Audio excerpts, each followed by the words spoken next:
आपल्या भाग्यात असेल ना तरच या सगळ्या गोष्टी घडत असतात.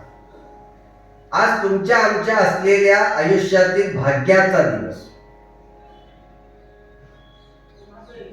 जी भगवंताची असणारी नामधारी जी तैलव्रत अशी जी धारा जी आहे ती भगवंताची राधा,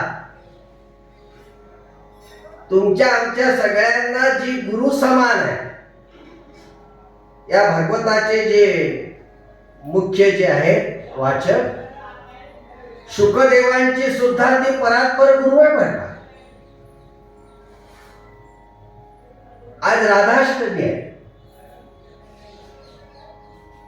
आणि आपल्या या महाराष्ट्रामध्ये किंबहुना या गणेशोत्सवामध्ये आजचा जो दिवस जो असतो तो अनुराधा नक्षत्रावर येणाऱ्या आपल्या महालक्ष्मी आहे.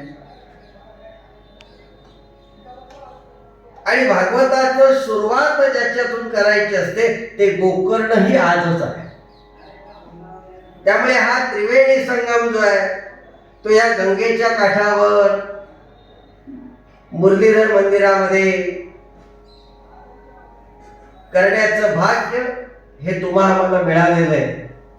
दोन म्हणजे आपण स्वतः, दोंदोली म्हणजे आपली बुद्धी. आणि जर का आपल्या असलेल्या बुद्धीने जर का चांगलं काम केलं तर त्याची फळं चांगली, आणि जर का आपण वाईट काम केलं तर त्याची फळं वाईट. साधा हिशोब आहे. आपण जर का चांगलं काम केलं तर त्याची फळं चांगली, आणि वाईट काम केलं तर त्याची फळं दुष्ट होतात. आता गोकर्णचा अर्थ समजून घ्या.